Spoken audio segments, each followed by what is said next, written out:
Have you noticed that more and more prominent influential people like Joe Rogan, Andrew Huberman, and Russell Brand are talking more and more about God and Christianity? There is something at work. I think Jordan Peterson has a lot to do with it, and it's because of conversations like this with Russell Brand. Brand himself, in the title of this video, said, "This conversation changed my mind," and he has since put out that he's getting baptized and becoming Christian. The clip I'm about to show you is the part of their conversation where Peterson shreds the modern atheist argument and convinces Russell Brand that there is no more reliable truth than this deepest Christian belief. Here's the video. Watch the whole thing. It's all important. And then I'll finish with why this is so important for Christianity. The hero stands up against the tyrant, right? The hero leads people out of slavery. The hero confronts the dragon. There's no getting away from that. That's the intrinsic pattern of our instinctual being. And the reason we find those stories meaningful is because meaning is the instinct that guides us on that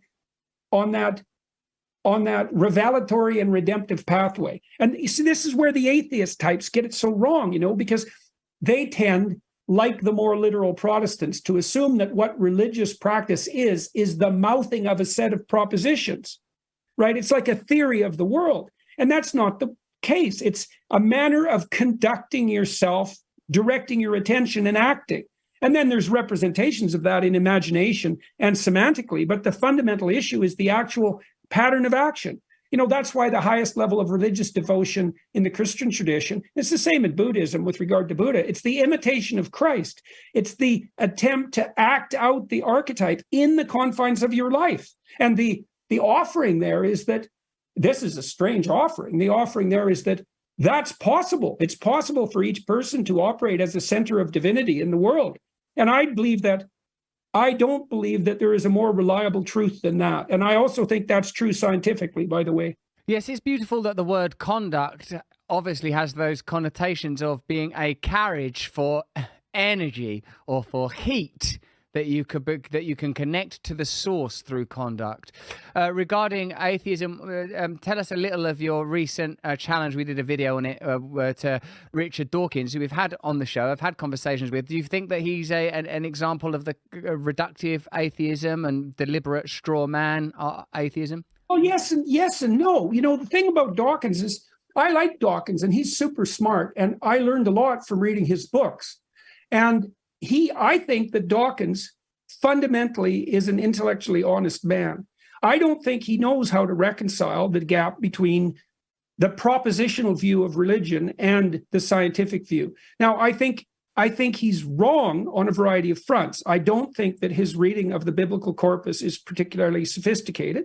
It's dismissive. Now, what Dawkins does is the same thing that Harris does, is that they're very opposed to the totalitarian proclivity, and rightly so. But they identify the totalitarian proclivity with the religious enterprise. Now, there are totalitarian proclivities within the religious enterprise, right? Because the most psychopathic tyrants will use the highest principles to justify their own self-interest. So the worst totalitarians are likely the ones who subvert religion. And that's rightfully objected to, but you can't throw the baby out with the bathwater. And Dawkins and Harris both underestimate the necessity of narrative, the irreducible necessity of narrative, and they don't contend with the fact of religious phenomenology, right? The religious experience as such, the instinct of meaning. Now, Harris has moved in that direction because he is a devoted meditator. And so he admits in practice that there is a religious enterprise. He doesn't like to concretize it, but partly that's because Sam knows perfectly well at some level that if he concretized his relationship with the divine, his rational mind would tear it to shreds and leave him bereft. So I have been in contact with Dawkins representatives since you made that video, and since Dr. Dawkins and I have been bandying back and forth on Twitter, and there is some possibility that we will meet and discuss these things. And I would like it to be a discussion, because this is not simple. And I don't think it's not the place where you want to have a defeat. I understand where Dawkins is coming from, but I think that, he's such an interesting person because his notion of mean is right on the threshold of the notion of archetype. If he would have pursued that, he would have entered the Jungian world, because the ultimate memes are sacred stories. Now, then the question is, does the meme bear any relationship to reality? And the answer is, well, it depends on what you mean by reality. And I know that sounds like a cop-out, but it isn't, because memes that survive, you can make a perfectly reasonable argument that the memes that survive over the longest spans of times are the ones that most effectively serve the purposes of reproduction. And that's a Darwinian argument, which Dawkins should support. And I would say that the memes that have guided us, let's say the memes that are part of the biblical tradition that have lasted for at least thousands and likely tens of thousands of years, are the memes that have been selected by two processes of reproduction, right? The transmission of information, so the propagation of information as reproduction, but that have also facilitated genuine reproduction itself. And so I don't see how someone who's Darwinian in their thinking can avoid that conclusion if they take their thinking right to the logical end.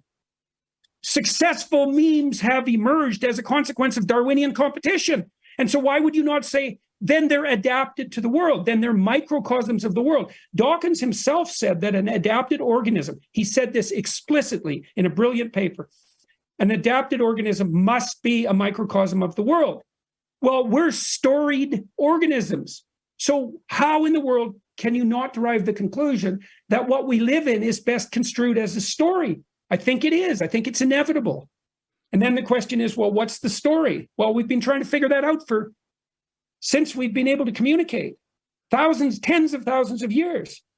And voluntary self-sacrifice, the dragon fight motif, the bearing of the cross, the voluntary bearing of the cross, that being the precondition for redemption and renewal. That's all part of that system of ideas. And I think it's inescapable. Yes, that there would have to be some concomitant magnetism. There would, for a meme to land, for a meme to imprint. It can't sustain its own ongoing randomness and simultaneously narrativize. Those two things are those. There's a juxtaposition in that. Another way of looking at it, you're absolutely right. Here's another way of looking at it. The stories that survive are those that are maximally adapted to the structure of human memory and communication. Obviously, because they wouldn't be remembered or transmitted. They wouldn't strike home. They wouldn't have any compelling power. So the stories have to arrange themselves so they're analogs of the biological substrate that's representing them. And that means they're an echo of, you could say, they're an echo of the soul, right? But you can make that case biologically. And I don't see any escape from it. So one of the things I've learned, for example, is that the instinct of meaning itself, it's a reflection of something the Russian neuropsychologists called the orienting reflex, the orienting response, which is the response that orients you to the emergence of new information in the environment. That grips you. It's like the burning bush. It grips you. And that grip is represented at multiple levels in the nervous system. And that grip occurs on the border between order and chaos. Like, technically speaking, that happens to be the case. You want to be somewhere where you have 1 foot in order and 1 foot in the unknown. That's the eternal dragon fight. That way you're stable enough to maintain yourself, but you're also challenging yourself enough to continue to grow and change. Meaning signifies your existence in that place, right? And that's part of the divine order. And I see absolutely no evidence in the relevant neuropsychological literature that any of that is less than biologically accurate. And I know the great literature, Jeffrey Gray's book, The Neuropsychology of Anxiety in particular, and Jaak Panksepp's Affective Neuroscience. And I've talked to many neuroscientists. What's his name now? He's the most cited neuroscientist in the world. He wrote a lot about emotional responses and entropy. I asked him specifically, his name will come to me, whether or not object perception was a micro-narrative. And he said, necessarily yes. You think about that. Every object we see is a prop in a play. At the perceptual level, that shatters empiricism. You don't see facts and objects and attribute to them meaning. You see props in a play. And the question is, well, what play are you playing? What part are you playing? There's no detaching perception from the underlying narrative. It's not technically possible. Yes, I like that because it suggests that consciousness is the prima materia of our reality, that consciousness is the baseline, is the fundamental frequency from which secondary phenomena emerge, that this is Genesis, this is the point of origin, this is what precedes that molecular explosion that grants us all reality. The fundamental story of humanity, the most important thing for you to know in this life, is the story of Christ. This is true evolutionarily, biologically, religiously. It doesn't matter, as Peterson says.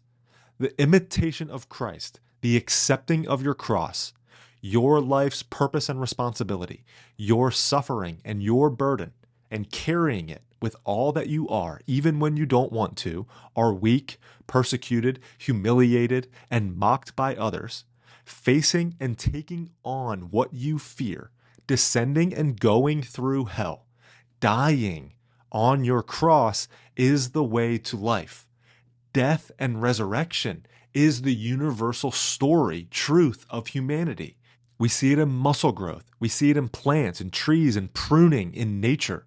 We see it in business, and we see it in ourselves as we develop toward things in this life. Our Creator took on human nature and form to show us this way. It's the way to life, and it's why we must imitate Christ. It's why we must pick up our cross and follow Him and do what He did. It's why it's worth and what it means to be Christian.